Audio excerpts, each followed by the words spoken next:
അല്ല, സമ്മർദ്ദം ചെലുത്തിയാണെന്നുള്ള കാര്യത്തിലൊരു തർക്കവുമില്ലല്ലോ. കാരണം ഇന്നിപ്പോൾ സാധാരണഗതിയിൽ ഒരു ഒപ്പിട്ടെടുക്കാവുന്ന ഒരു പദവിയിൽ കെ എസ് യുക്കാരെയും യൂത്ത് കോൺഗ്രസ്സുകാരെയും വെച്ച് മുദ്രാവാക്യം വിളിപ്പിച്ച് ഷോൾ അണിയിപ്പിച്ച് വിജയശ്രീലാളിതനായി കെ പി സി സി ആഫീസിലേക്ക് തിരികെ വരുന്ന കെ സുധാകരൻ്റെ ബോഡി ലാംഗ്വേജ് വളരെ വ്യക്തമായി പറയുന്നുണ്ട് സമ്മർദ്ദം ചെലുത്തിയോ അല്ലെങ്കിൽ ഭീഷണിപ്പെടുത്തിയോ ആണ് അദ്ദേഹം തിരിച്ചെത്തിയിരിക്കുന്നത് എന്ന്.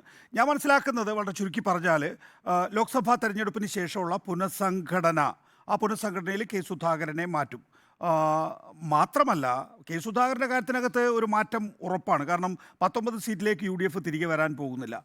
കഴിഞ്ഞ ലോക്സഭാ തെരഞ്ഞെടുപ്പിലെ വിജയമില്ലാത്ത UDFനെ സംബന്ധിച്ചിടത്തോളം അതിൻ്റെ പ്രധാനപ്പെട്ട പാർട്ടി എന്നുള്ള നിലയിൽ കെ സുധാകരനെ PCC അധ്യക്ഷത, മാത്രമല്ല അദ്ദേഹത്തെ സംബന്ധിച്ചിടത്തോളം അദ്ദേഹത്തിന് പ്രായാധിക്യമുണ്ട്, ഇപ്പോൾ അതുപോലെ തന്നെ അനാരോഗ്യമുണ്ട്, 2 സ്ഥാനങ്ങൾ ഒന്നിച്ചു കൊണ്ടുപോകാൻ കഴിയില്ല. ഇനി അഥവാ അദ്ദേഹം കണ്ണൂരിൽ പരാജയപ്പെടുകയാണെങ്കിൽ കൂടിയും അദ്ദേഹത്തിന് ഒരു PCC അധ്യക്ഷനായി തുടരാനുള്ള ആരോഗ്യമില്ല എന്നുള്ള കാര്യം മനസ്സിലാക്കി അദ്ദേഹത്തെ സ്ഥാനത്ത് നിന്ന് നീക്കുമെന്ന് കരുതേണ്ടി വരും. ഇതൊന്നുമല്ല വാർത്ത എന്ന് പറയുന്നത്. ലോക്സഭാ തെരഞ്ഞെടുപ്പിന് ശേഷം വരാൻ പോകുന്ന വാർത്ത എന്ന് പറയുന്നത് VD സതീശനെ നീക്കാനുള്ള നീക്കമായിരിക്കും എന്നുള്ളതാണ്. രമേശ് ചെന്നിത്തലയ്ക്കൊപ്പമാണ് ഇപ്പോൾ ഭൂരിപക്ഷം MLA മാർ, 21 MLA മാരാണ് കോൺഗ്രസിനുള്ളത്. രമേശ് ചെന്നിത്തലയ്ക്കൊപ്പമാണ്.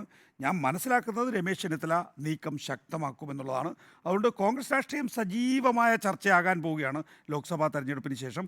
അത് കെ സുധാകരൻ്റെ PCC അധ്യക്ഷ സ്ഥാനത്ത് നിന്ന് അദ്ദേഹം നീക്കാനുള്ള തീരുമാനമായി കഴിഞ്ഞിരിക്കുന്നു. പിന്നെ ഈ സമയത്ത് അതൊരു വാർത്തയായി വിവാദമായി വരേണ്ടതില്ല എന്ന് കരുതുന്നതിൻ്റെ കാരണം എന്ന് പറഞ്ഞാൽ ഇനിയും ഉണ്ട് 4ാമത്തെ 5ാമത്തെ 6ാമത്തെ 7ാമത്തെയും ഘട്ടം തെരഞ്ഞെടുപ്പ്.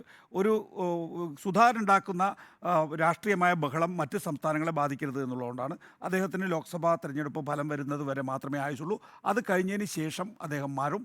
അതോടൊപ്പം തന്നെ പാർലമെൻ്ററി പാർട്ടി നേതാവ് സ്ഥാനത്തു നിന്നുള്ള മാറ്റം കൂടി ചർച്ചയാകും. അതിനെന്താണ് ഫലമെന്ന് എനിക്കറിയില്ല, പക്ഷെ ചർച്ചയാകും.